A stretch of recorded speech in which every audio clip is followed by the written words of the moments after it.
So let's get into these previews. We're going to go ahead start with what we think the table is going to be. So we'll start off with what we believe. And going from top to bottom, we have Louisville City in first, Charleston second, Tampa Bay in third, Pittsburgh in fourth, the Detroit City in fifth, Rhode Island in sixth, Loudoun in seventh, Hartford in eighth.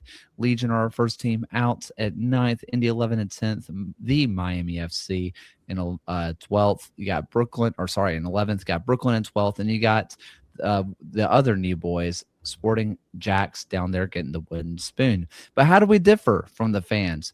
Well, the fans, they think it's going to be Louisville in first, Charleston in second, Pittsburgh in third, Tampa Bay in fourth, Rhode Island in fifth, Detroit City in sixth, Hartford in seventh, Indy in eighth, Loudoun down in ninth, our first team out, Legion in 10th, Brooklyn in 11th, Sporting Jackson 12th, and the Miami FC in last. So with all that said, let's go ahead and get into the preview. Loudoun United. Hey, the fans think they're missing the playoffs. We do not. These are the people's champions, and we are the people. The storyline here was moving on from Ryan Martin the right call, and is this team kind of too talented to completely fail and fall out of the playoffs? So I'm going to answer here in two modes.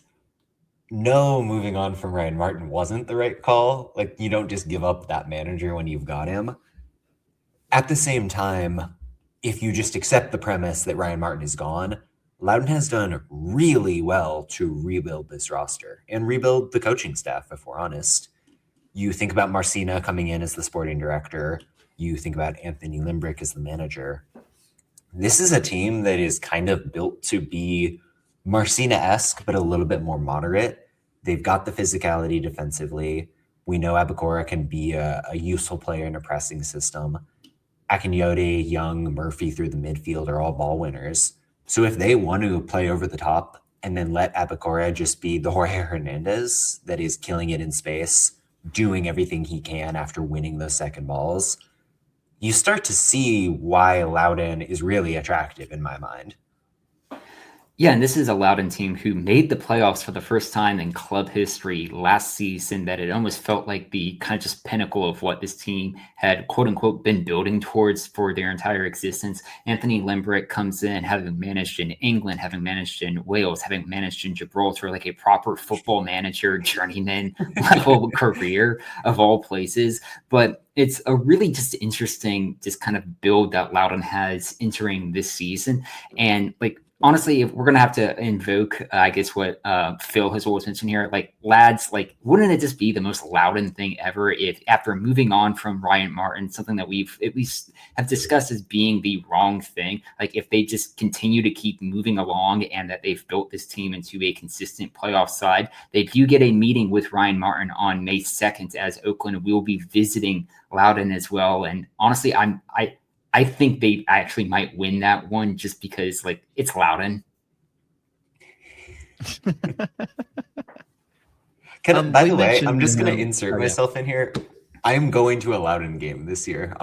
I'm planting my flag. That's happening. Okay. I mean, I respect that. Can you hit an Amtrak from New York to Loudoun? Yes, and I've got family in the DC area. So, like, the world is conspiring to make this happen. Yeah. I love that this is happening. Someone from Loudoun, please, like, host John. So when I'm looking at this team, you're missing a lot of the players that made this team special last year, and it's hard for me to not overlook that. I like what I'm seeing with Ezra Armstrong, Awua, you love, and you get O'Connor, you get Aiden. I got that right. Young, Bolu Akinyode, Murphy, Abukora, Ordonez, Peniodu. You like what you see, but we mentioned him with Lou City. Hugo Faru not being in net, I think is going to be a bigger deal than I think a lot of people are ready for. They are betting big on one Adam Beaudry, who's got U.S. national team talent, kind of being the Damian loss, right? Like Colorado, in the Rapid sense, thinks that he is eventually going to be their starter. They want him to get game reps. I've got the time of day for Ethan Bandre coming off the bench there as well. He was fine in Tampa in a kind of mediocre situation last year. If that's your backup, that's fine. But overall, yes, that is a step down. So much of this team's success is going to depend on a really next pro coded back line coming together.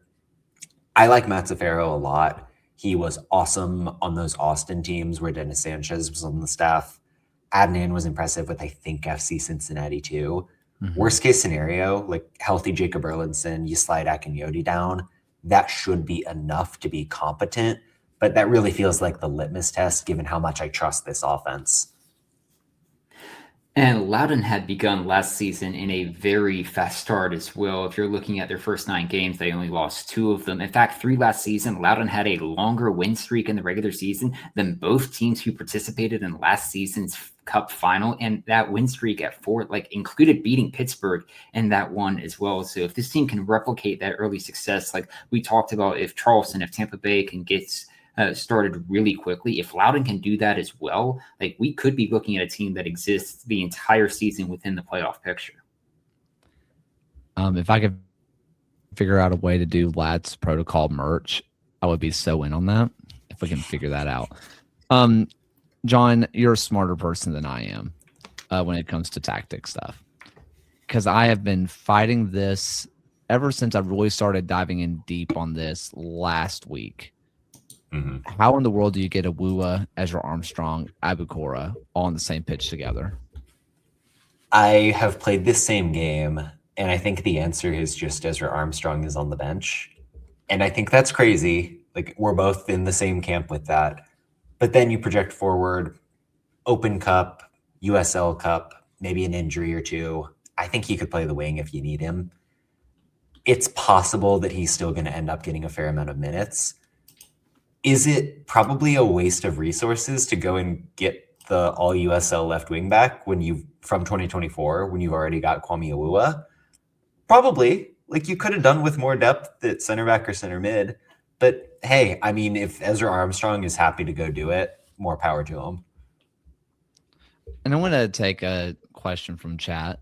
Will Loudoun winning the USL Cup be less, more, or the same as when Hartford won? I'm guessing kind of as more. Yeah. Okay, why so? Because it's Loudoun. What do you mean? Yeah, fair enough. All right.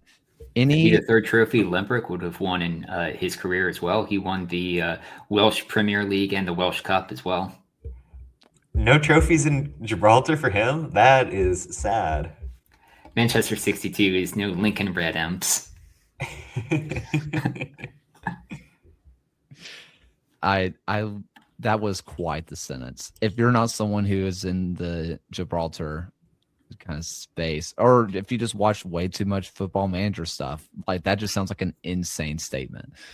They stream Gibraltar matches on YouTube, and it's just kind of a guilty pleasure of mine just to kind of load in and see them just playing the games right outside the one airport of the island that has a smaller population than what my college football stadium seated at ECU. Unbelievable.